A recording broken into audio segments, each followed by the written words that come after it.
primeiro, começando com a sua formação, ele tem doutorado em Química pela Universidade Estadual de Campinas, a Unicamp, pós-doutorado no Laboratório Ashton de Espectrometria de Massas na Universidade de Purdue, nos Estados Unidos, em 91. Foi pesquisador da Universidade Estadual de Campinas, onde atuou como professor titular e fundou e coordenou por 25 anos o Laboratório Thomson de Espectrometria de Massas.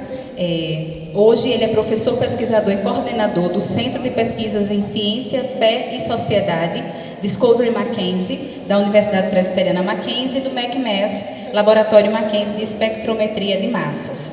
Desde 2002, é membro da Academia Brasileira de Ciência e, em 2005, foi nomeado comendador da Ordem Nacional do Mérito Científico. Recebeu, em 2002, o Prêmio Acadêmico Zeferino Vaz, em 2008, o Prêmio Scopus Capes, por excelência em publicações. E, em 2016, a Medalha Thompson, da Sociedade Internacional de Espectrometria de Massa, a maior honraria conferida a espectrometristas de massas. Em 2022, foi incluído na Power List Around the World in 60 Scientists, pelo periódico The Analytical Scientist, e entre os 50 cientistas brasileiros mais influentes pela Stanford University. Foi vice-diretor do Instituto de Química da Unicamp e presidente, por 2 mandatos, da Sociedade Internacional de Espectrometria de Massas. Atualmente é diretor-presidente da Sociedade Brasileira de Espectrometria de Massa e da Sociedade Brasileira de Design Inteligente. É também editor do Journal of Mass Spectrometry, em UIO. Já supervisionou cerca de 200 mestres, doutorandos e pós-doutorandos, hoje espalhados pelo Brasil e pelo mundo como pesquisadores e profissionais. Já publicou cerca de 1.100 artigos científicos que receberam cerca de 30 mil citações em diversas áreas. É defensor e divulgador da teoria do design inteligente, autor dos livros Fomos Planejados, a maior descoberta científica de todos os tempos, pelo Mackenzie, de 2018, Antievidência, Como a Química da Vida Revela Planejamento e Propósito, pelo Mackenzie, em 2020, e O Duelo Científico do Século, Darwin pela Evolução e Michael Behe pelo Design Inteligente, pela Koval Press, 2021. Além disso, ele traduziu A Caixa Preta de Darwin, O Desafio da Bioquímica à Teoria da Evolução, de Michael Behe, e A Involução de Darwin, também de Michael Behe, pela editora Mackenzie. Ele apresenta ainda o programa Fé e Ciência, na IPP-TV, que é a TV da Igreja Presbiteriana de Pinheiros, no YouTube, em que entrevista cientistas e pesquisadores cristãos de várias áreas, e apresenta o podcast A Bíblia e a Ciência, na rede 3.16, um aplicativo que está à disposição de todos. Então, nós vamos passar, sem mais delongas, a palavra ao nosso convidado, com muita alegria, Dr. Marcos Eberle. Fique à vontade.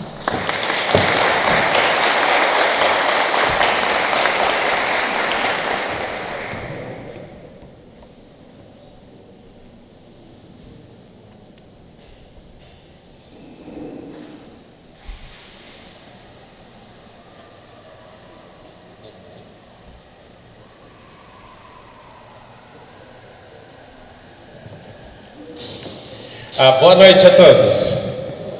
É um privilégio mais uma vez falar para vocês, principalmente falar sobre, agora mais especificamente, sobre o nosso grande Deus, que todas as coisas fez pelo poder único e exclusivo de sua palavra. O título dessa palestra é um pouco mais teológico, um pouco menos científico. A Bíblia, Deus, a Bíblia e a ciência, conflito ou harmonia? Olha que tema interessante. Há algum tempo atrás eu achava que havia um conflito entre a Bíblia e a ciência. Achava que a Bíblia era um ótimo livro de teologia, filosofia, mas que boa ciência a gente encontrava na ciência naturalista. Eu fui um evolucionista teísta, um criacionista evolucionário, que agora eles mudaram o nome, não? Deixaram um pouco mais brando. criacionista evolucionário. E eu fui por 40 anos um criacionista evolucionário, achando que a ciência da Bíblia talvez não fosse aquela Brastemp. Seria uma ciência um pouco mais alegórica. A Gênesis talvez não fosse assim tão literal. Achava que a Bíblia não tinha ciência, tinha um pouco de comentários científicos, mas não tinha boa ciência. Olha, quando eu decidi defender o design inteligente em 2008, eu conto bem essa história no meu livro, Milagres e Mais Milagres que aconteceram na minha carreira, eu comecei a reinvestigar essa minha posição. E hoje, o que eu falo no meu podcast, A Bíblia e a Ciência, eu digo que é a Bíblia que tem autoridade sobre a ciência e não o contrário. Que a Bíblia é sim um livro de ciência. Pior, um livro de ciências, com S. Muitas vezes a gente fica achando que a Bíblia tem boa teologia, boa filosofia, mas não tem ciência, não é um livro de ciência. E ela é, o pior que ela é um livro que tem grandes verdades científicas, nas mais diferentes áreas. Obviamente que a Bíblia não quer ensinar química, não tem um versículo da tabela periódica. Alguém conhece o versículo da tabela periódica? Mas ela ensina química, ela ensina física, cosmologia, ela ensina a ciência das nossas origens, responde a pergunta mais importante: quem nos fez, como ele fez, quanto tempo durou. Então a Bíblia é assim. Se alguém te perguntar se a Bíblia é um livro de ciências, você diz: claro que é, está abarrotada, atolada, afogada de ciência, ciência da mais pura essência. E um livro que tem grandes verdades científicas. Por quê? Porque no que se pode verificar, nós verificamos que a Bíblia é digna de toda confiança. Portanto, no que não se pode verificar, você pode confiar plenamente. Por exemplo, todas as cidades descritas na Bíblia, o que nós descobrimos? De fato existiram. Muitas cidades, inclusive, que a história desconhecia. Dado após dado, espectro após espectro, a verdade que é enfatizada a cada avanço da ciência, que a Bíblia tinha razão. Nós descobrimos essas cidades. Muitas cidades que eram ditas apenas alegóricas na Bíblia, a Bíblia talvez tivesse mencionado algumas cidades que nunca existiram, nós descobrimos todas as cidades. Portanto, por que duvidar que existirá uma Jerusalém celestial? Se todas as cidades que a Bíblia mencionou existiram, nós não temos razão nenhuma para duvidar que uma Jerusalém celestial existe, está nos aguardando. Jerusalém, Jerusalém, vou caminhar em ruas de ouro, irei abraçar o meu mestre Jesus, na Jerusalém celestial. A nossa fé, então, é plenamente alicerçada na razão. A gente não crê em ET, chupacabra, fada madrinha, não é? Disse que o chupacabra está enterrado no Instituto de Química da Unicamp. Eu trabalhava em cima dele, então. Olha só, nós cremos num Deus que dividiu a história antes e depois de Cristo, num livro que é referendado pelas suas verdades científicas, um livro digno, portanto, de toda a confiança. Então eu achava que tinha conflito. Outro dia eu estava lá em São Paulo, eu estava assistindo um podcast, e um irmão nosso, pastor inclusive, ele disse o seguinte: olha, a Bíblia é um livro ótimo de teologia, de filosofia, mas não tem ciência na Bíblia. Aquela impressão equivocada que eu tinha. Boa ciência se encontra na ciência naturalista, se encontra no Big Bang, se encontra em Darwin. Portanto, nós temos que nos render a essa evidência de que Darwin explicou como a vida surgiu. Temos que rendermos a evidência que o Big Bang explicou como o universo surgiu. Rapaz, eu estava sentado na minha cadeira e falei o quê? Meu Deus! Olha eu aí, há algum tempo atrás. Ele não estudou, ele não foi atrás, como eu fui. Hoje eu sei que essa é uma colocação totalmente equivocada. Não foi Darwin que explicou como a vida surgiu, foi a Bíblia. Não foi Darwin que explicou como o universo surgiu, foi a Bíblia. Olha, inclusive, nós temos um critério em ciência que o melhor relato é dado por testemunhas oculares. Qual foi a única testemunha ocular da formação do universo? Deus. E ele relatou na sua palavra como ele criou. Ele inspirou a palavra. Então ela é digna de toda confiança, é um relato de quem de fato esteve presente, pior, de quem fez o universo, de quem fez a vida. Digna de toda confiança a palavra de Deus. Mas o título é esse: conflito ou harmonia? Será que existe algum conflito entre a boa ciência e a palavra de Deus? É esse tema que eu quero desenvolver com vocês hoje à noite, tá bom? Vamos dar uma olhadinha se esse conflito existe, ou se a Bíblia e a ciência sempre andaram, andam e sempre andarão juntas. A boa ciência. Olha, eu queria começar respondendo essa pergunta: Deus, a Bíblia e a ciência, conflito ou harmonia? Na realidade, perguntando aos pais da ciência. Pais da ciência, pais da ciência. Bíblia, Deus e a ciência, conflito ou harmonia?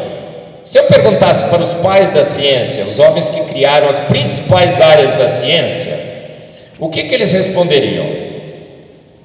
Vamos perguntar para eles? Se eu perguntasse para Kepler, Boyle, Pascal, Newton, Faraday, Dalton, Pasteur, Maxwell, Mendel, Einstein, Thomson, Schrödinger, Planck, você sabia que os principais pais da ciência eram todos homens, a maioria homens, poucas mulheres, que criam em Deus, que faziam a sua ciência, inclusive, tendo a Bíblia como seu referencial? Olha só, a palavra laboratório. O que é laboratório? Labor com oratório. Eram homens que trabalhavam e no seu trabalho tinha um local específico onde eles davam louvor e glórias ao Deus da ciência. Kepler, o pai da astronomia. Boyle, o pai da química. Eu sou químico, eu pus no meu livro Fomos Planejados. Que privilégio eu tenho de ser crente em Deus como foi Boyle, o pai da química.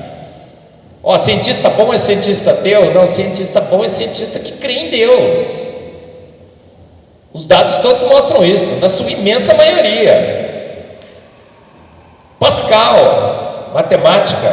Newton, física, cálculo, gravidade. Faraday, física. Dalton, o pai da teoria atômica. Pasteur, o pai da bacteriologia. Maxwell, teoria do campo eletromagnético. Mendel, pai da genética. Mendel era um anti-darwinista. A gente fica achando que Mendel era darwinista. Ele era totalmente contrário às ideias de Darwin.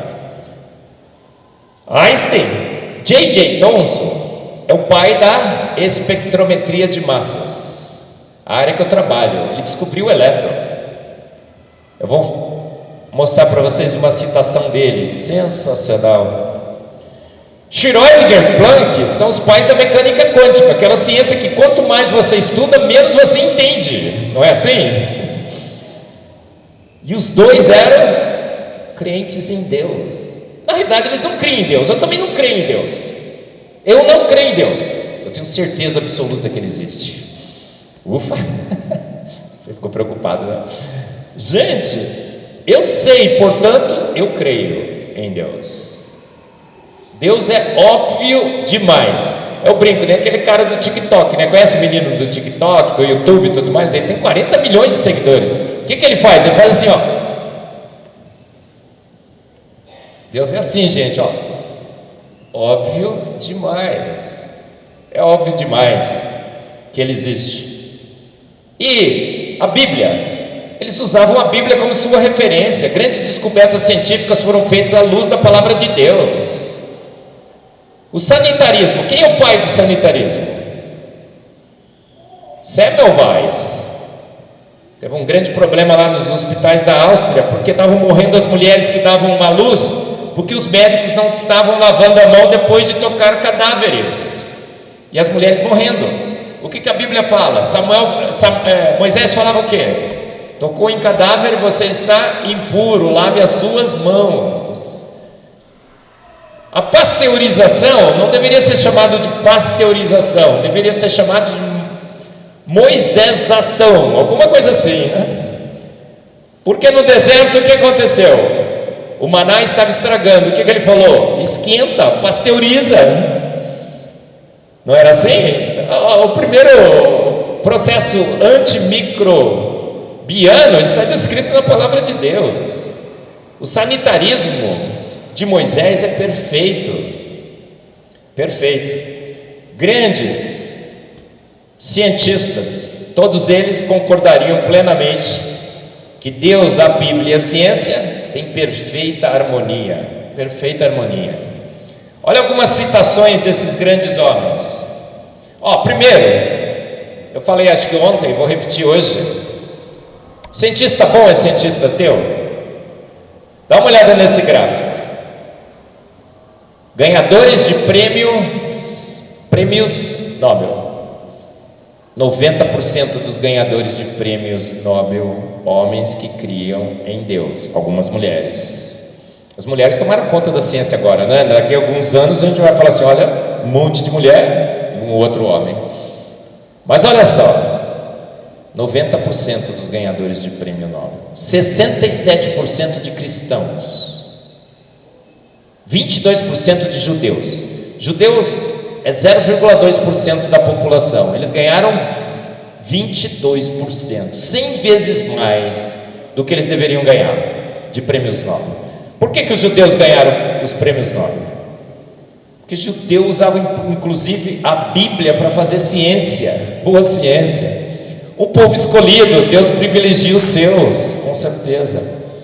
Eu digo que Deus faz chover sobre justos e injustos na ciência, mas chove muito mais sobre justos. Eu brinco, diz que Deus deu dízimo para os ateus na ciência, 10%, não foi? Gente, garotada, você quer ser um grande cientista? Você quer ganhar o prêmio Nobel? Se você fizer a ciência para a honra e glória de seu grande Deus, você tem uma chance 9 vezes maior de ganhar um prêmio Nobel. A garotada agora está se tornando ateu, né? Hoje a gente teve um debate aqui com um grupo assim, né? Você percebia que eles... Por quê? Porque eles acham que boa ciência se faz sem nenhuma relação com Deus. Misturar Deus com ciência, nossa, que coisa horrorosa. Gente, os grandes da ciência sempre misturaram a ciência com Deus, e essa mistura sempre deu certo. Olha só, fantástico. Deus privilegia os seus. Aí eu conto a minha história. A Bela mostrou aqui o meu currículo. Gente, eu sou apenas um rapaz latino-americano, sem parentes importantes, sem dinheiro no banco e vindo da zona de transição, porque Campinas não é interior, gente. Campinas não é interior, é zona de transição. Mas publiquei 1.150 artigos, viu, Bela? Está desatualizada a sua lista. Cadê ela? 1.150. Isso é sobrenatural. Olha, quando eu fui fazer o vestibular, eu conto a história. Um anjo me levou para fazer o vestibular. Eu desisti no outro dia. Um anjo me levou de carro para fazer vestibular. Um anjo me colocou na área certa, no momento certo. Eu sempre estive no momento certo, na área certa, na posição certa. E agora saí e fui para a universidade certa, a Universidade Presbiteriana Mackenzie. Sensacional lá, a universidade está crescendo. Deus cuida dos seus. Aí minha filha começou a trabalhar comigo em espectrometria de massas. E ela foi para os Estados Unidos. E ela desenvolveu o que você talvez conheça, a caneta do câncer, a Mass Spec Pen. A minha filha hoje é a cientista brasileira mais premiada na história da ciência. Entre homens e mulheres, não tem nenhum cientista no Brasil mais premiado do que a minha filha. Olha só, para a honra e glória do nosso grande Deus. Ela já ganhou 37 grandes prêmios. Ela ganhou o MacArthur Foundation Genius Award, que é o prêmio Nobel dos Estados Unidos. Ela ganhou o Mulheres na Ciência. Ela ganhou o Nobel Laureate Signature Award. 37 prêmios. É a cientista mais premiada na história da ciência. E Lívia é cristã, criacionista, pior de terra e universo jovem, herege como eu e o Adalto. Deus privilegia os seus, não privilegia? Garotada, quer ser bom cientista? Deixa Deus guiar a tua vida, Deus guiar os seus planos. Coloca na mão de Deus, fala: farei ciência para o louvor e glória de Deus. E você tem uma chance 9 vezes maior de ganhar um prêmio Nobel. Deus vai te guiar através da ciência, porque Deus é o autor e consumador da ciência. 90% dos ganhadores de prêmio Nobel. J.J. Thomson, pai da espectrometria de massas, era um homem que era crente em Deus. Ele ia na igreja, ele louvava e engrandecia Deus. Ele ganhou o prêmio Nobel. O filho dele ganhou o prêmio Nobel. 7 dos seus alunos ganharam o prêmio Nobel. Olha só, você faz ciência para engrandecer a Deus, você ganha o prêmio Nobel, seu filho ganha o prêmio Nobel. A minha filha também está quase. Espero que um dia ganhe. Olha só, que coisa sensacional. 7 dos alunos dele. Olha, Deus cuida dos seus. Não só de você, mas dos seus, os que estão ao seu redor. Eu tenho 200 alunos que eu formei já. São todos grandes cientistas. Eu não consigo ver um que não deu certo. Todos deram certo. Deus cuida dos seus. E J.J. Thomson, pai da espectrometria de massas, descobriu o elétron naqueles tubos de raios catódicos. O que ele disse? Dado após dado, espectro após espectro, a verdade que é enfatizada a cada avanço da ciência é esta: que Darwin descobriu como nós fomos formados, que o Big Bang criou o universo. Foi isso que ele falou? Que cientista bom é cientista ateu? Não, o que ele disse? Grandes são as obras do Senhor. Ele era evolucionista? Claro que não. Ele sabia que foi Deus que fez todas as coisas. Ele falou e tudo se fez. Deus ordenou e de pronto tudo foi criado. Salmos 33, 9. Tem cristão que acha que a Bíblia não diz que foi Deus que fez, mas não diz como Deus fez. Tem gente que não está lendo a Bíblia. Tem inúmeros versículos que dizem claramente como Deus fez. Salmos 33, 6 diz que o universo foi criado pelo sopro de sua boca. Ele disse: haja universo, e houve o universo. Pela fé entendemos que pela palavra de Deus foram criados os céus, a terra e o mar e tudo que neles há, do que não é visível. Então não dá para imaginar em evolução, lenta, gradual e sucessiva, é tudo visível, não é? Ele criou do nada, ex nihilo. Ele disse: haja universo e houve universo. Façamos o homem a nossa imagem e semelhança. Ele foi lá e pum, fez. Ele fez. Ele não deixou nada para mais nada fazer. Esse é o nosso Deus. J.J. Thomson disse: grandes são as obras do Senhor. Um ganhador de prêmio Nobel. Einstein, a gente não sabe exatamente qual a ideia que ele tinha de Deus, mas ele cria num Deus. Talvez ele fosse deísta, ninguém sabe muito bem. Mas olha o que ele disse: uma inteligência de tal superioridade que, comparada com ela, toda a obra e o pensamento humano é um reflexo absolutamente insignificante. O que ele está dizendo? Olha, a obra de Darwin, um reflexo absolutamente insignificante. Hawkins, um reflexo absolutamente insignificante.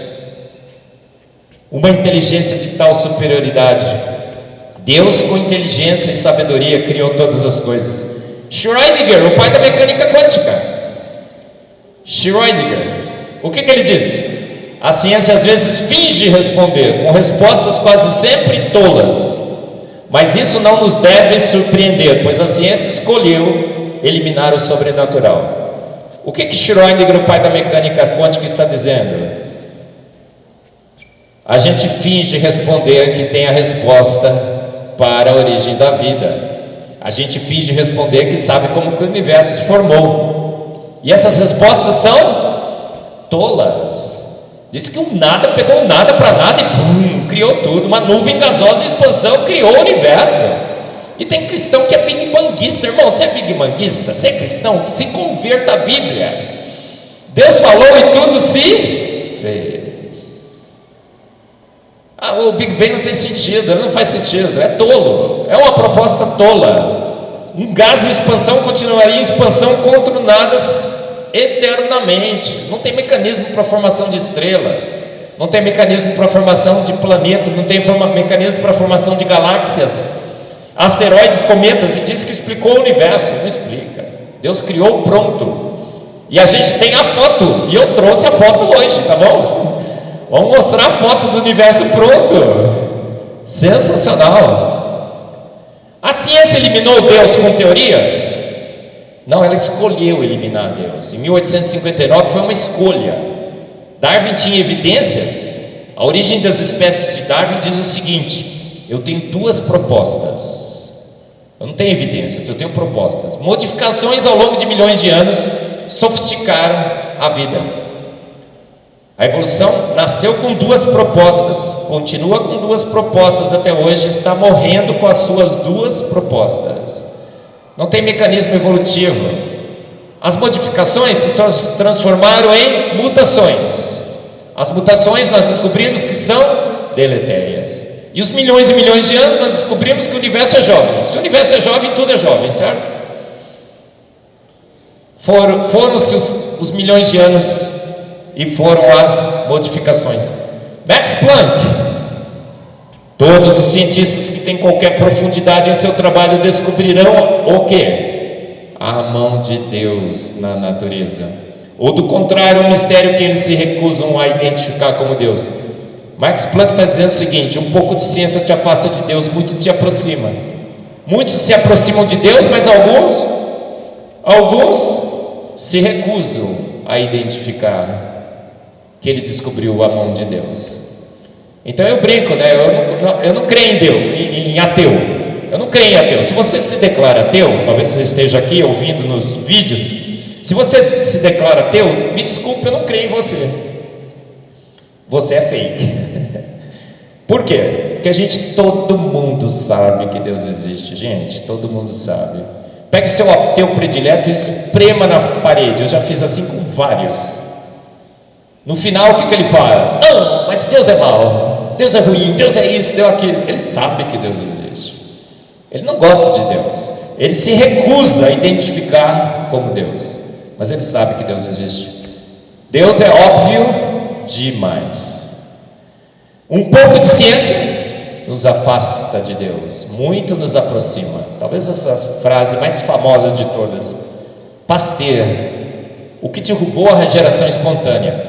É incrível, o Pasteur derruba a geração espontânea, depois de 10 anos chega Darwin com outro processo de geração espontânea.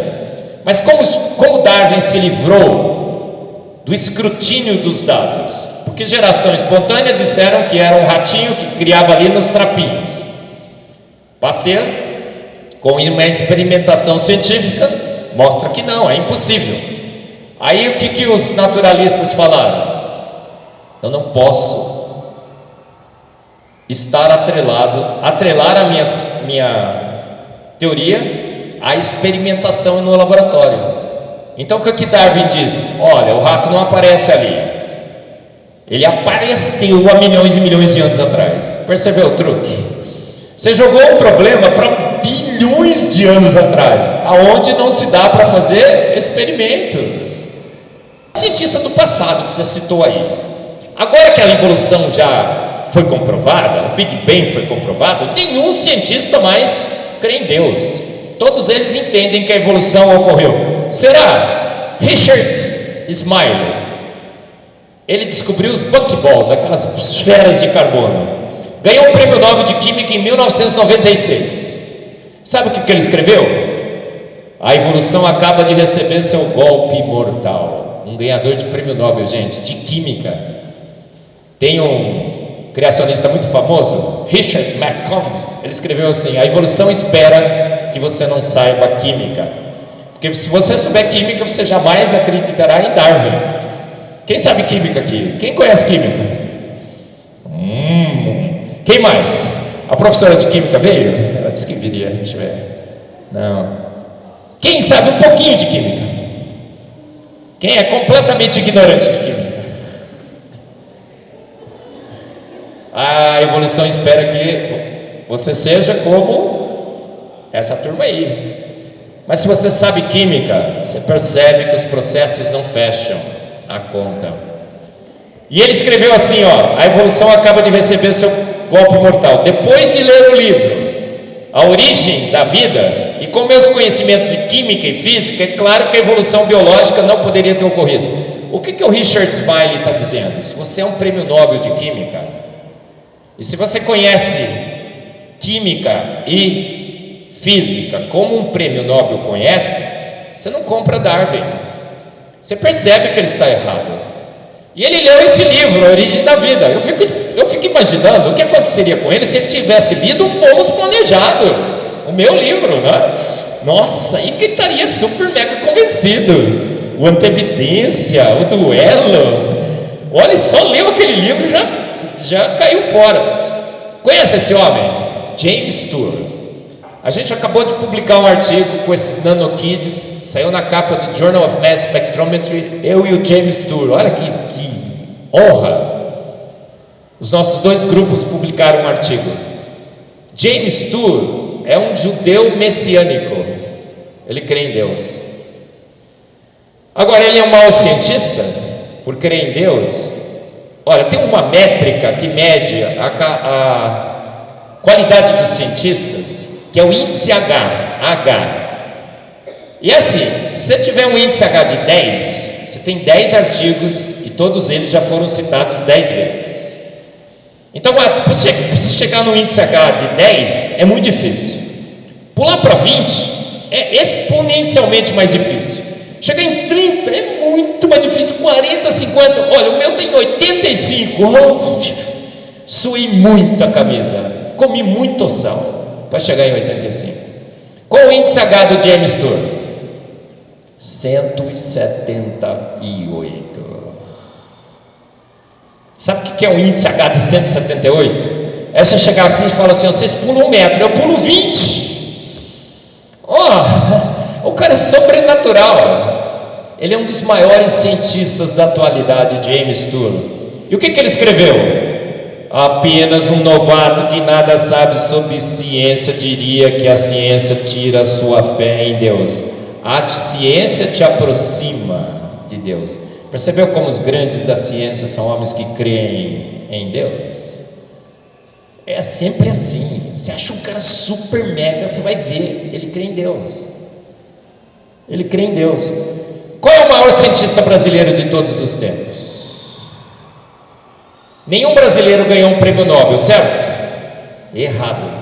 Se alguém te perguntar se algum brasileiro ganhou um prêmio Nobel, você responde assim: sim, ganhou 2 prêmios Nobel. Só não entregaram para ele, mas ele ganhou. César Lattes ganhou 2 prêmios Nobel. 2 prêmios Nobel foram dados para o trabalho que o César Lattes fez. Só que não deram para ele, gente. Foi a maior injustiça de todos os tempos da ciência. Então, se perguntar para você, falei, ganhou sim. Só não entregaram, tá?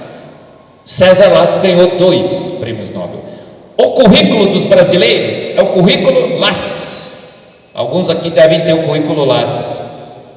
Ele tem uma biblioteca na Unicamp. A biblioteca é César Lattes. Ele criou o CNPq. Foi um dos maiores cientistas de todos os tempos.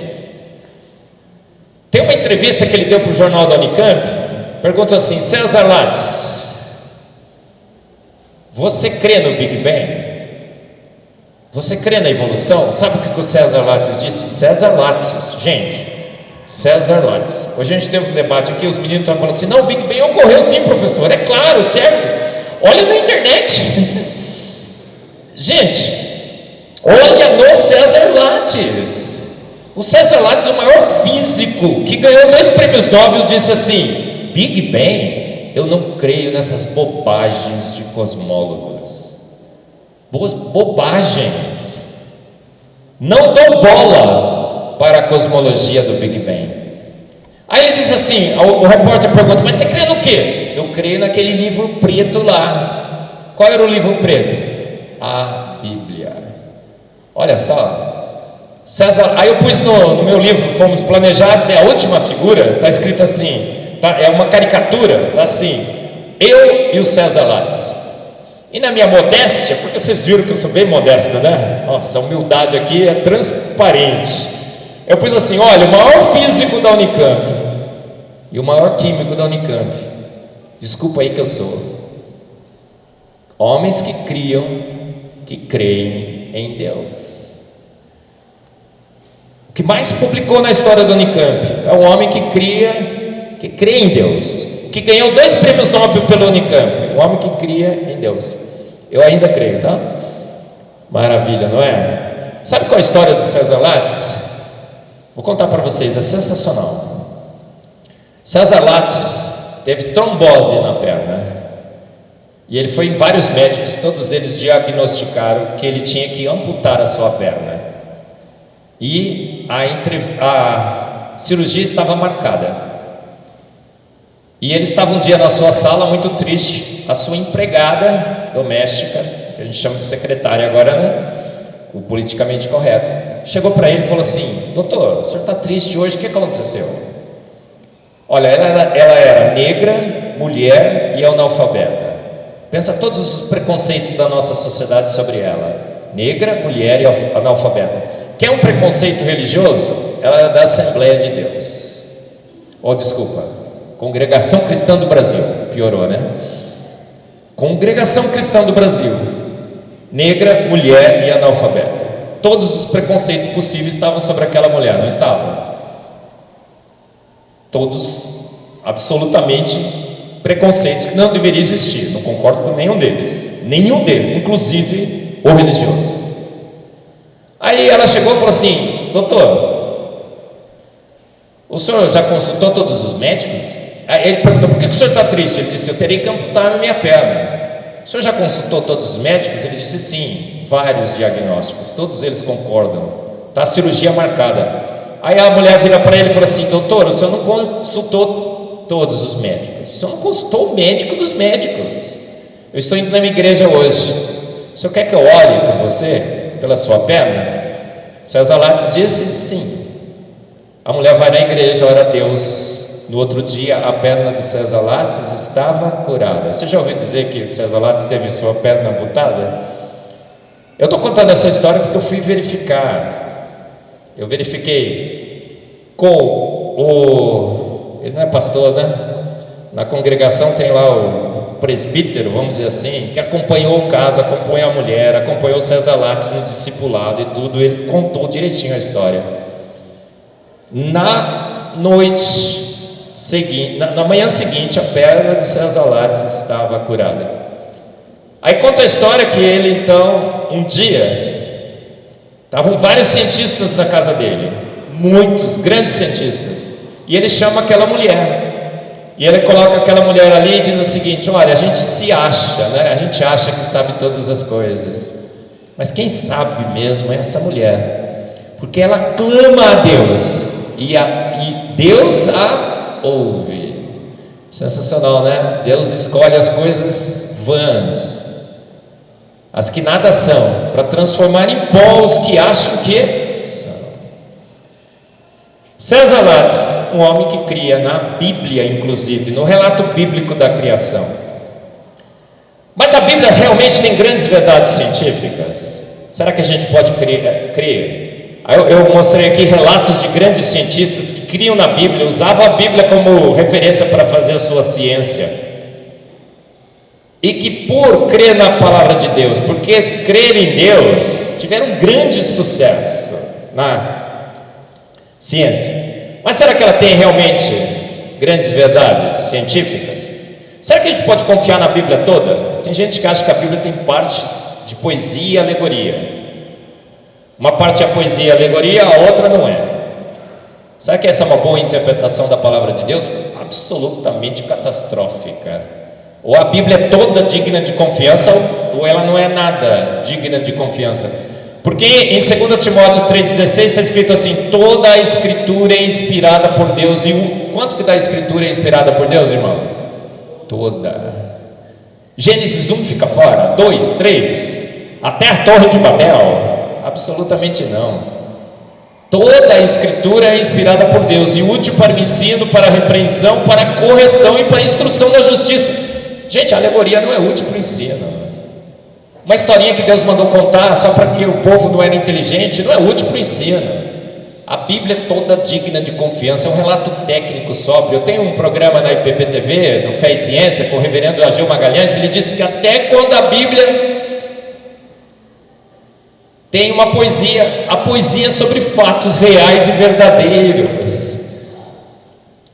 As palavras e verbos que são usados no Gênesis são verbos e palavras usados em hebraico para descrever fatos, não verbos e palavras que são usados em alegorias ou poesias.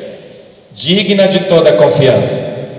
Mas aí você vai falar o seguinte: mas Marcos, não dá para acreditar na palavra de Deus, porque lá tem uma cronologia dos patriarcas, e essa cronologia dá 6.000 anos. A gente sabe que o universo é velho, a vida é velha e tudo mais, o Big Bang e tudo mais. Gente, você já percebeu uma coisa interessante sobre a Bíblia?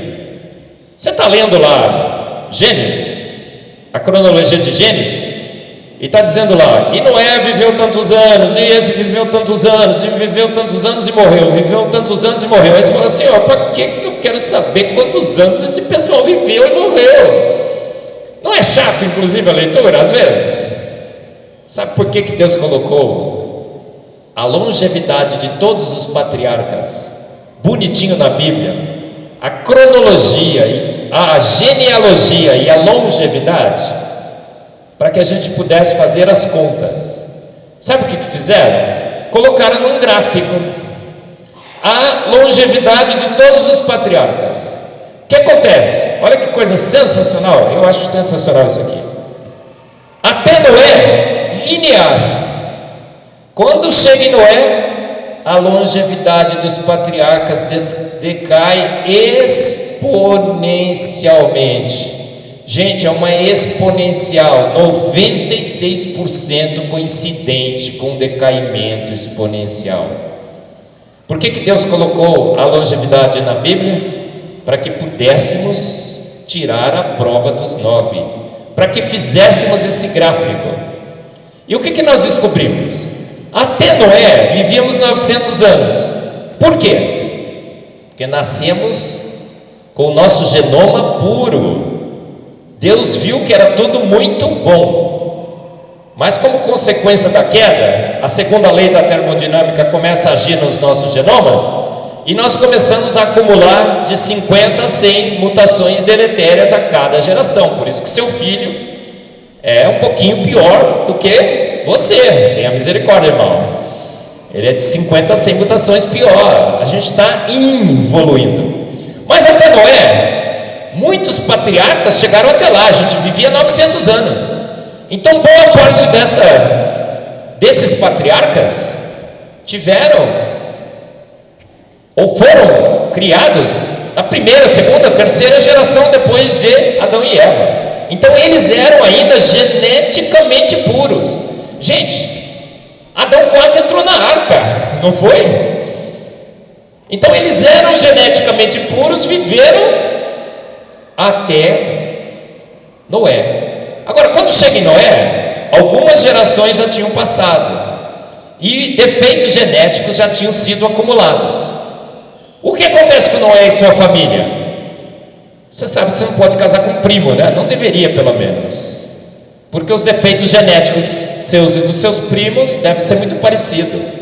Então Deus criou um mecanismo sensacional, que quando você tem um gene defeituoso e um gene bom, o defeituoso é cancelado. Então, se você casa com uma pessoa muito diferente, não da sua família, a preservação e as consequências e defeitos genéticos são minimizados. Mas o que acontece agora com Noé e sua família? Uma única família agora é responsável pela reprodução da raça humana. E então primos casaram com primos. Primos de primos casaram entre si. Isso em genética, em genoma, quando a gente estuda o genoma e a genética, é conhecido como um gargalo genético. Vários experimentos já foram feitos hoje em genética, em que você coloca um único casal isolado e deixa os filhos desse casal se reproduzirem entre si, entre animais, por exemplo. O que acontece com a longevidade quando você tem uma única família se reproduzindo entre si? Decai exponencialmente, igualzinho o decaimento exponencial de Noé e seus filhos na arca. Sensacional, a genômica moderna confirma a cronologia, a genealogia de Gênesis. Fantástico, não é? Um gargalo genético que diminuiu. Olha, tem um anúncio outro dia muito legal que estava escrito assim: um automóvel invade uma casa e mata uma velhinha de 45 anos. Quando que isso foi publicado? Em 1950 e pouco. Gente, a longevidade caiu tanto que a gente estava vivendo 40, 50 anos. Consequência do gargalo genético de Noé e sua família na arca. Em Araras, em São Paulo, uma família se isolou numa fazenda e começaram a casar tudo entre si, primo com primo, primo com primo. O que aconteceu? Um decaimento exponencial da longevidade. Câncer de pele e tudo. Até tem um documentário no Discovery Channel sobre essa experiência. Fantástico. A Bíblia novamente corroborada pela genética. Aí mas você vai falar o seguinte: não, Marcos, mas o Big Bang, será que eu tenho que crer que de fato no princípio criou Deus os céus e a terra? Será que a terra não surgiu no processo de evolução do cosmos? Será que isso aconteceu? Estava todo mundo crendo no Big Bang. Um monte de crente Big Banguista, achando que Deus tinha guiado o Big Bang, que eram 13,8 bilhões de anos, que Deus usou um processo lento, gradual e sucessivo. O que Deus fez? Vou acabar com essa história, vou mandar a foto. O primeiro telescópio a subir para os céus e começar a investigar os céus foi o Hubble, o telescópio Hubble. E é sensacional porque o diretor do Hubble, ele tinha como diretor do programa do Hubble 100 horas que ele podia usar para fazer o que ele quisesse. Ele podia apontar para Júpiter, Netuno, qualquer lugar, constelações, os pilares da criação, as nebulosas e tudo mais. Sabe o que ele falou? Não, eu quero que você aponte para um ponto escuro do universo, o mais escuro possível. Todo mundo falou para ele: você vai perder seu tempo. Esse ponto escuro vai trazer a imagem do início do universo. O início do universo não tinha nada. O Dark Age, nem sequer estrelas tinha. Isso vai parecer uma imagem negra. Ele ficou lá 100 horas parado com o telescópio, investigando. O que aconteceu? Bang! Olha que imagem sensacional. Essa talvez seja a imagem mais sensacional da história da ciência. Essa é uma foto de uma imagem de uma luz que supostamente chegou no telescópio Hubble há aproximadamente 13,2 bilhões de anos atrás. Ou seja, o universo estava praticamente na sua maternidade. Não deveria existir nada lá, nada. As primeiras estrelas ainda deveriam estar começando a se formar e a se estruturar. O que essa foto, era chamada de Hubble Deep Field, revelou? As manchetes do mundo foram assim: inesperado, surpreendente, pânico. Por quê? mostrou o universo igualzinho ao universo que nós vemos hoje. Se você sair lá fora, apagar todas as luzes e olhar para o céu, você vai ver igualzinho. As estrelas estavam todas lá formadas, as galáxias formadas, tudo de cor diferente, azul, amarelo, bege, branco. Só não tinha o quê? Estrela verde. Por que não tinha estrela verde, pessoal? Palmeiras não tem mundial. Aprenderam, né?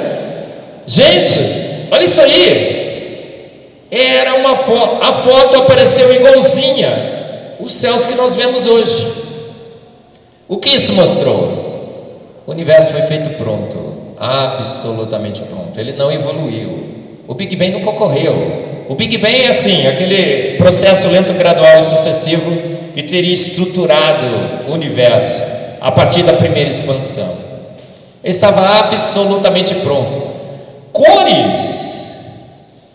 As cores surgem no processo gradual de estrela e de evolução da estrela. Você precisa mudar a composição, você tem que ter elementos mais pesados, você tem que ter a nucleossíntese ocorrendo de gerações em gerações em gerações. Mas estão todas lá. Olha, todas as cores. Significa que as cores diferentes dão idades diferentes? Não, dão composições diferentes só. Por que ele tem composições diferentes? Porque Deus falou assim: eu quero que essa estrela seja azul, eu quero que essa estrela seja amarela, eu quero que essa estrela seja... Eu não quero estrela verde, porque o Palmeiras não tem mundial, e ele continuou. Só isso, gente. Outro dia o Palmeiras disputou, né, a final lá, né, cara? Foi quase, vou perder minha graça, minha piada. Mas perdeu de novo e a piada continua. Gente, olha que foto sensacional. Talvez a foto mais sensacional da história da ciência. Isso é foto do início do universo. O universo estava pronto. Olha, se o universo estava pronto há 13,8 bilhões de anos atrás, o que aconteceria com esse universo hoje? Ele estaria extremamente envelhecido. Estaria cheio de buracos negros, estrelas de nêutrons. As estrelas já teriam consumido sua energia, seu combustível. Ou seja, nem os 13,8 bilhões de anos se sustentam. O universo é extremamente jovem. Alguma coisa errada que não está certa nesses 13,8 bilhões de anos. A distância é proporcional, mas o universo foi feito jovem. É jovem, foi feito há poucos anos atrás. A coisa piorou? Piorou muito, muito. Por quê? Olha, eles pegaram uma daquelas estrelas, uma daquelas galáxias que apareceu na foto, e falaram: olha, essa galáxia mais antiga já registrada na história da ciência pelo Hubble, a GNZ11. O que aconteceu com a GNZ11? Foi expandida, ela tinha todos os elementos presentes nas estrelas modernas: água, nitrogênio, oxigênio, ferro. Ela tinha a mesma composição das estrelas modernas. Não poderia. Ela apareceu pequenininha. Pelo efeito da expansão do universo por 13,8 bilhões de anos, ela deveria ter aparecido grandona. Mas ela apareceu massiva, estruturada, derrubou todos os mecanismos do Big Bang. Aí os físicos falaram assim: não derrubou o Big Bang, não. Só os nossos modelos. A gente só tem que elaborar novos modelos, entendeu? Toda a cascata de modelos do Big Bang foi-se. Agora eles estão tentando elaborar novos modelos, mas está cada vez pior. Cada vez pior. Olha só. Mas Deus não gostou. Olha o que acontece com o modelo. Está vendo entre 380 mil e 300 milhões de anos, você tem uma idade que não tem nada, é a Dark Age, idade das trevas. Entre 300 e 1 bilhão, as primeiras estrelas estão se formando. Galáxias prontas, 2, 3 bilhões de anos. Teriam que demorar esse tempo, mas no início do universo, praticamente aqui no início, já está tudo pronto. O modelo foi-se completamente. Os elementos mais pesados, você precisa de geração em geração em geração em geração de estrelas. Ela tem que se formar, explodir, forma, explode, forma, explode. Os elementos vão sendo sintetizados dentro das estrelas. Mas o que nós encontramos no início do universo? Todos os elementos mais pesados. O universo foi feito absolutamente pronto. Aí Deus falou assim: não gostei da foto, tá meio mal, a resolução tá ruim, prepara um outro telescópio aí, gente. Deus é o autor e consumador da ciência. Deus guia a ciência. Ele induz os seus cientistas a grandes descobertas. Prepara o James Webb aí, gente. Aí foi o James Webb para o espaço. O que aconteceu com o James Webb? Ele foi criado para investigar se as fotos do Hubble de fato eram verdadeiras. E o que aconteceu com o James Webb? As fotos só ficaram melhores. E os 800 milhões de anos regrediram para 200 milhões de anos. E em 200 milhões de anos o universo estava prontinho, igualzinho. Olha a foto lá, ó, isso é 200 milhões de anos no início do universo. Olha aqui naquele modelo que eu mostrei para vocês. 200 milhões de anos, gente. A gente está aqui, ó. O que deveria ter? Absolutamente nada. Por isso que falaram para aquele diretor do programa Hubble: você vai perder seu tempo. Mas descobrimos o universo extremamente pronto. Agora, ainda mais cedo, na maternidade do universo. Agora a galáxia mais antiga, a Gliese 13, é ainda mais antiga, 200 milhões de anos, prontinha, massiva, estruturada, com todas as estrelas, tudo bonitinho. As fotos mostram claramente que o universo foi feito pronto. Você quer mais detalhes dessa discussão? O grande Adalto Lourenço esteve aqui, né, Bela? Alguns anos atrás, iniciando essa série de conferências, eu entrevistei no programa Fé e Ciência. Ele fala sobre o início do universo, do caos ao cosmos. Dá uma olhada lá, assista o programa. Então nós temos a foto. A foto mostra claramente que o universo foi feito pronto. As estrelas, as galáxias deveriam ser grandes, elas são pequenas. Sabe o que isso mostra? Que a expansão do universo não ocorre há 13,8 bilhões de anos. O universo está expandindo? Sim, mas parece que há pouco tempo, 6 mil anos. Deus criou o universo, percebeu que seria instável e falou: expanda. Mas isso acontece há poucos anos. Tanto que o efeito da expansão não apareceu nas galáxias. Elas apareceram pequenas porque elas estão distantes. Exatamente o que a gente deveria observar pela distância, não pela expansão do universo. Agora, só essa evidência que nós temos que o universo é jovem? Porque se o universo é jovem, tudo é jovem, certo? Não, a gente tem um monte de outras. Um monte de outras. Podia falar horas e horas e horas aqui, tá? Vou mostrar só algumas. Cometas. Gente, cometa é feito de gelo. E gelo perto de calor derrete. Concordam? Os cometas orbitam o Sol. Quando eles chegam perto do Sol, derrete. Por isso que tem aquela cauda linda, magnífica. Todos os cálculos que foram feitos até hoje mostram que os cometas não poderiam habitar o universo por mais de 100 milhões de anos. 100 milhões de anos, o universo tem 13,8 bilhões. É um piscar de olhos para esses bilhões. Então, segundo a existência de cometas, o universo não pode ter mais do que 100 milhões de anos. Então ele é muito, muito, muito jovem. Aí falaram o seguinte: não é assim. Os cometas não são os cometas originais.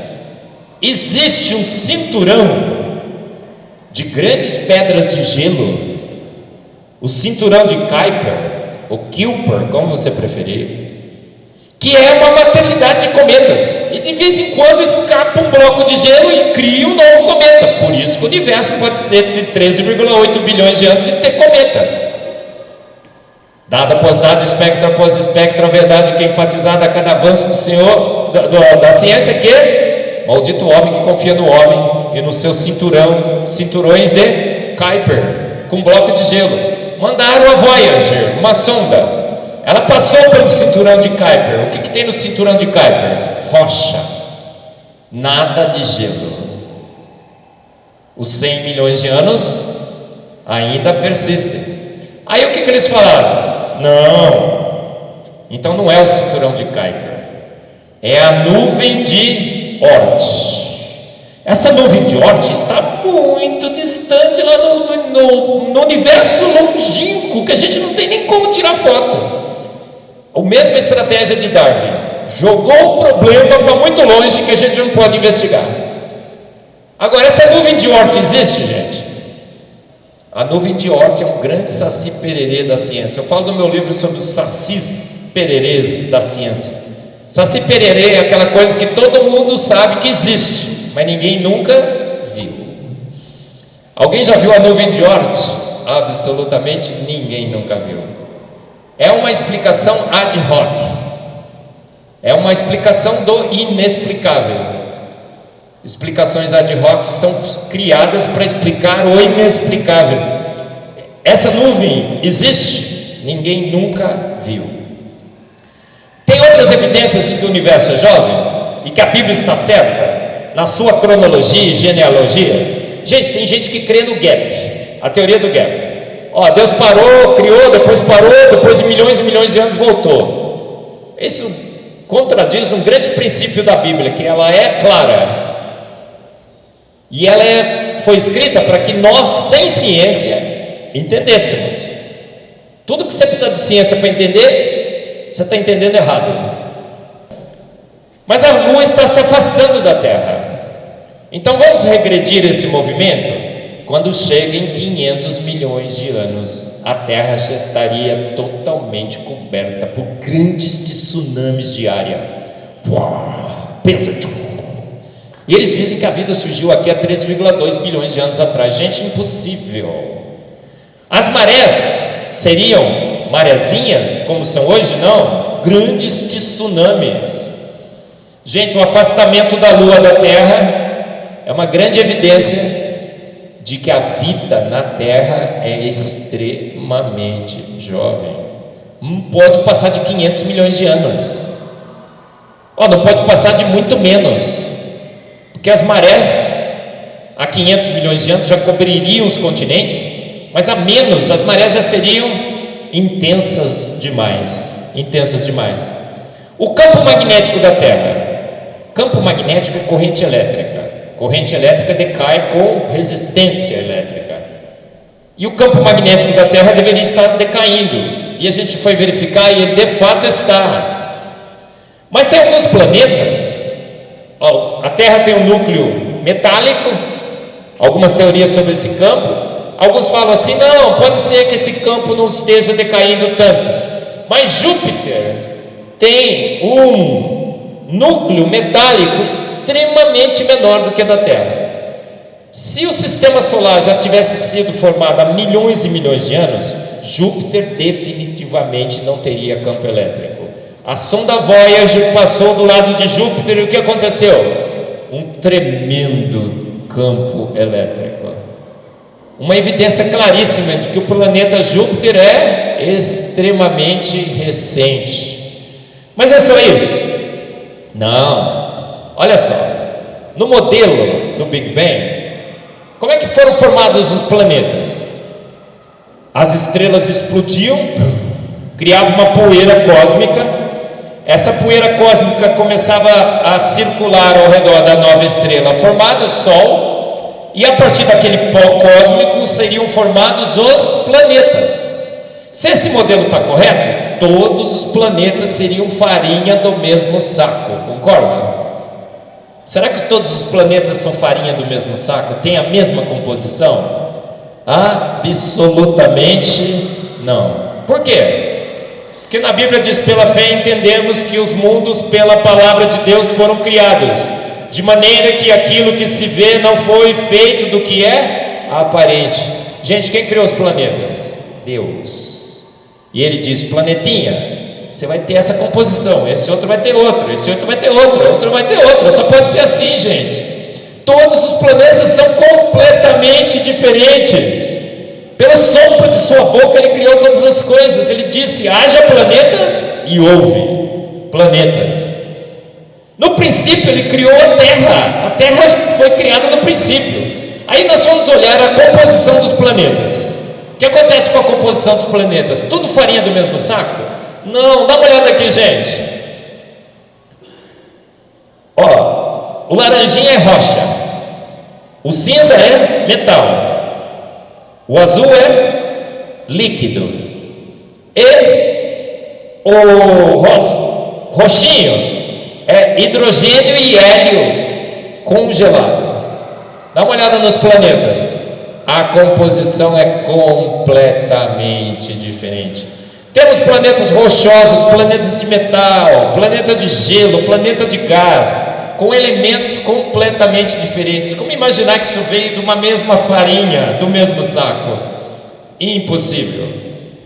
A diversidade dos planetas é uma grande evidência de que um ser de extrema inteligência ajustou a composição. Para que ele ajustou a composição? Porque ele é um Deus que gosta de colorir. E com essas composições diferentes, todos os planetas têm cores diferentes. Vocês viram as novas fotos de Júpiter, Saturno? Sensacionais. Parece aquela pintura moderna, arte moderna, coisa linda. Olha aí, tudo com anelzinho e tudo mais. Deus gosta de colorir, todos os planetas são coloridos, só não tem planeta verde. Porque o Palmeiras não tem mundial. Gente, as atmosferas? As atmosferas dos planetas é coisa sobrenatural. Tem esses gráficos aqui, eu estava procurando em português, não achei, está em inglês, mas vocês entendem bem, né? Olha a composição. O planeta Terra tem nitrogênio e oxigênio e CO2 na proporção certíssima. Gente, para que serve o nitrogênio? Para as nossas proteínas. Oxigênio para energia. CO2 para uma bênção, o efeito estufa. Gente, o efeito estufa é uma bênção. É uma narrativa que estão dizendo que estamos aquecendo o planeta. Estamos nada. O planeta é tamponado. Aumenta a quantidade de CO2, aumenta a produtividade das lavouras. Elas produzem mais. As algas marinhas consomem. Deus já previu que a gente podia fazer coisa errada. E ele tamponou o planeta. Aumenta a quantidade de CO2, absorve, diminui, libera, tudo certinho, ajustado. O nitrogênio e o oxigênio a gente consome. Por que não muda? Porque tem um ciclo do nitrogênio, tem um ciclo do oxigênio, tem um ciclo do carbono.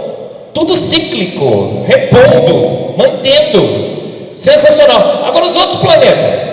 Olha aqui, gente, Vênus tem uma atmosfera de 96% de CO2 com ácido sulfúrico. Quem quer mudar para Vênus? Ácido sulfúrico na atmosfera. Marte, 95% de CO2. Argônio, nitrogênio, não tem oxigênio em Marte. E a atmosfera é extremamente rarefeita. Todos os planetas têm uma composição extremamente diferente da sua atmosfera. Faz sentido que um processo natural criou isso? Absolutamente não. Um Deus que gosta de diversificar mudou as atmosferas. Para quê? Porque você percebesse que só na Terra você tem a atmosfera perfeita para a vida. A Bíblia diz que Deus, os céus são para o Senhor, a Terra Ele nos deu de presente. Elon Musk, os céus são para o Senhor, Elon Musk, não vai levar a pessoa para Marte. O planeta que Ele nos deu de presente é esse aqui, a Terra. Não adianta. Os elementos da Terra. A Bíblia diz que do pó da terra Deus criou o homem. Sabe o que isso significa em química? Dos elementos que constituem a terra. Só a terra tem todos os elementos necessários para a vida. E Marte não tem. Se você plantar um alface em Marte e tentar comer, não tem os nutrientes necessários, porque não tem os elementos em Marte, no solo da Terra. A atmosfera de Marte é extremamente rarefeita. Se cair uma estrela cadente lá, ela será de fato uma estrela cadente e cairá na tua cabeça. A atmosfera rarefeita, magnífico, só a Terra, perfeitinha. Os outros, Ele diversificou. Olha, se fosse tudo uma poeira, uma mesma farinha, rodopiando ao redor da estrela que explodiu, o que aconteceria com todos os planetas? Todos virariam no mesmo sentido. Mas olha aqui, gente, Marte vira da esquerda para a direita. Vênus gira da direita para a esquerda. Por isso que dizem que os homens são de Marte e as mulheres são de Vênus. A gente vira em sentido contrário. Não pode, gente. Olha aquele ali, Urano, ele gira deitadinho. Deus é ou não é? Deus é ou não é? Um exibido, um exagerado e bastante bem-humorado. Olha, tira uma, né, gente? Fala, roda deitadinho aí, porque vai ter aquela teoria que diz que é tudo farinha do mesmo saco. Olha, essa é a mais legal de todos. Gente, o que acontece se você pegar uma batata quente e colocar no freezer? A batata quente congela em poucos minutos, certo? Júpiter irradia 2 vezes mais calor do que absorve do Sol. Então Júpiter é uma batata quente que está perdendo sua temperatura, seu calor. Só que a temperatura de Júpiter é menos 153 graus Celsius. A temperatura do universo, menos 271. Ou seja, Júpiter tem uma temperatura de aproximadamente 120 graus Celsius maior que o universo. Ou seja, Júpiter ainda é uma batata quente num freezer congelante. O que significa isso? Júpiter é extremamente jovem. O universo é jovem. O único continente? Gênesis falava assim: e disse Deus: ajunte-se as águas debaixo dos céus num lugar, e apareça a porção seca. E assim foi. E chamou Deus a porção seca terra, e o ajuntamento das águas chamou mares. E viu Deus que era muito bom. Gente, o que a gente sabe hoje? Que alguns anos atrás havia um único continente, a Pangeia, que trincou e começou a separar. Os naturalistas dizem que esse processo dura milhões e milhões de anos. Verdade? Mentira.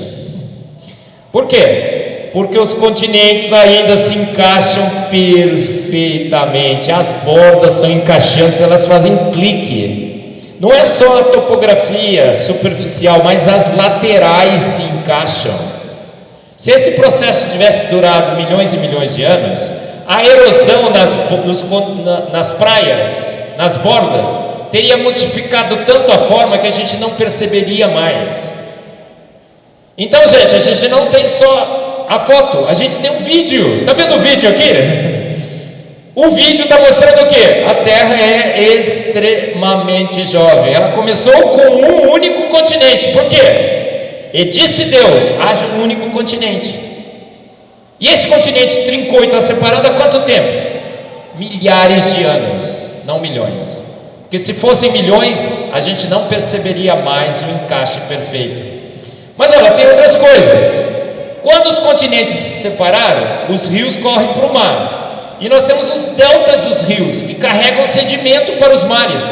O delta do rio Amazonas nem sequer chegou a passar pela metade do Atlântico. Se fosse milhões e milhões de anos, ele já estava lá na África. Mas ele é muito jovem. Foram medir a velocidade de deposição dos sedimentos. Sabe quantos anos deu? 6.000 anos, aquele número mágico. 6.000 anos. E nós? Foram sequenciar o DNA mitocondrial. Descobrimos que todos nós descendemos da mesma mulher, a Eva mitocondrial, que habitou esse planeta há 6.000 anos. Fizeram a mesma coisa com Adão Y, com o cromossomo Y. Descobrimos que todos nós viemos do mesmo homem que habitou esse planeta há 6.000 anos atrás. Saiu da Newsweek. Olha lá, Adão Y e Eva mitocondrial. A ciência está se reconvertendo à palavra de Deus. Viemos do mesmo homem, da mesma mulher. Descobrimos por genômica moderna há 6.000 anos atrás. A longevidade da Bíblia também foi confirmada com o projeto Genoma Humano. Disseram assim: se a gente está aqui há milhões e milhões de anos e a gente está acumulando de 50 a 100 mutações deletérias por geração, nós deveríamos estar entupidos de mutações deletérias. Foram fazer o sequenciamento de muitos humanos que a gente pode fazer hoje, sabe o que descobriram? A média mundial, nós temos uma quantidade extremamente baixa de mutações deletérias. Fizeram a conta, sabe quanto deu? A gente está acumulando mutações deletérias no planeta Terra há quanto tempo? 6.000 anos. Fantástico, não é? E a Bíblia diz que nós vivemos com dinossauros. Jó 40:15, contempla o bimote, cauda como cedro, ossos como tubos de bronze, ossada como barras de ferro. Isso aqui é um braquiossauro, gente. A Bíblia dizendo que a gente conviveu com dinossauros, que coisa absurda, né? Eu ouço às vezes isso. Gente, recentemente, Mary Schweitzer investigou o osso do T-Rex cortado, está vendo ali? Aquele ponto que está com uma seta, isso é colágeno elástico e plástico. Mais de 15 diferentes tipos de biomoléculas já foram encontrados em ossos de dinossauros, mostrando que dinossauros foram extintos há poucos anos atrás. Milhares, não milhões, 17 tipos de biomoléculas já foram encontrados em ossos de dinossauros. Você vai nos Estados Unidos, no Hell Creek, você pega o osso lá, ele nem sequer está fossilizado, ainda é um osso orgânico. Olha ali, aquele branquinho é o colágeno dentro do osso. Gente, tem planícies, vales de ossos de dinossauro, por exemplo, nos Estados Unidos. Você vai lá, o que acontece? Um monte de osso, tudo misturado. Gente, se fosse uma fossilização ao longo de milhões e milhões de anos, você teria todos os ossos de um dinossauro aqui, todos os ossos de outro dinossauro aqui, todos os ossos de outro dinossauro ali. Mas isso daqui é deposição de uma sopa, uma canja de ossos de dinossauro. Como que isso poderia ter sido formado? Durante o dilúvio bíblico. Sabe por que tem esses vales? Porque eles estavam escapando de tsunamis. O dilúvio não encheu tudo de uma vez, foram grandes tsunamis que foram avançando nos continentes. Então eles foram correndo, foram pegos nessas regiões. Esse é o dinossauro mais bem preservado que é conhecido. Gente, parece que ele vai levantar e sair andando, não parece?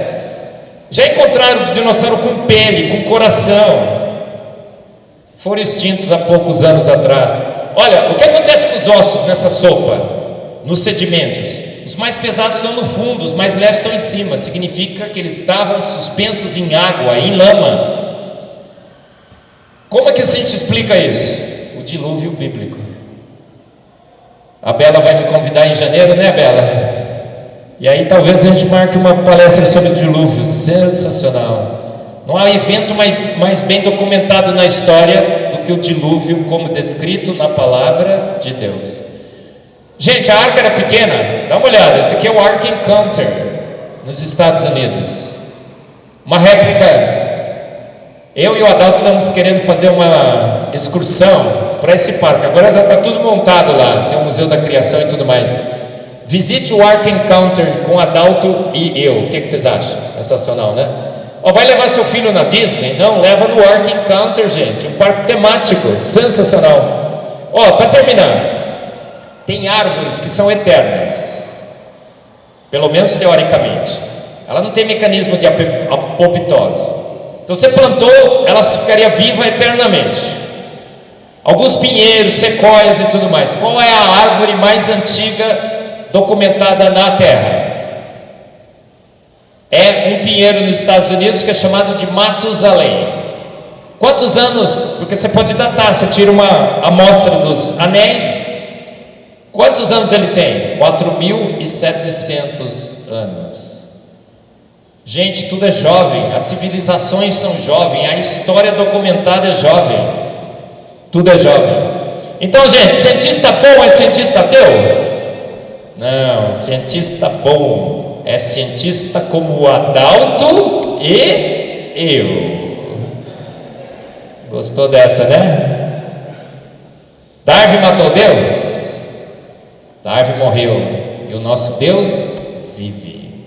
E sua palavra é corroborada a cada dia pela ciência. Darwin morreu e o nosso Deus vive. A Bíblia é ciência, conflito ou harmonia? Harmonia perfeita. A Bíblia é clara. Sabe quais são 5 solas da Bíblia? Ela é clara, ela é suficiente, ela é necessária, ela é infalível, ela é autoridade final, digna de toda confiança, literal. Não tem história, não tem poesia, tem fatos. Felice, a Sociedade Brasileira do Design Inteligente. www.tdibrasil.com. Olha os nossos congressos. Assista na Rede 316 o meu podcast A Bíblia e a Ciência. Já tem mais de 120 podcasts gravados. Gente, desliga aquele canal. Vamos combinar. Não assista mais aquela novela. Vamos combinar. A Netflix, desliga. Assista o Fez Ciência. O podcast. Olha, são meus livros. Acho que tem alguns, mas acho que vai esgotar. Se você quiser comprar, olha, www.covalpress.com. Nossa, está tudo repetido isso aqui. E o QR Code, se você quiser adquirir os livros. Vou deixar aí um pouquinho, rapidinho. Se alguém quiser tirar uma foto, deixa eu ver. 1, 2, isso. Os livros. Muito bem. Olha, 3 prêmios Nobel referendaram o meu livro, o Foresight. Bom, conclusão, gente. Um pouco de ciência nos afasta de Deus, muito nos aproxima. A Bíblia, Deus e a ciência, conflito ou harmonia? Harmonia perfeita. A boa ciência sempre andou do lado da boa fé. Do que se pode verificar, a Bíblia é digna de toda confiança. E ela descreve claramente como o universo foi formado, como a vida foi formada há 6.000 anos por um Deus, pelo poder único e exclusivo da sua palavra. Então é esse Deus invisível, mas real, eterno, onipotente, onipresente, exibido e exagerado, e muito bem-humorado.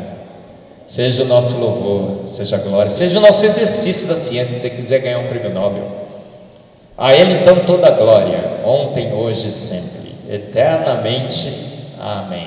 A Ele toda a glória. Muito obrigado, pessoal.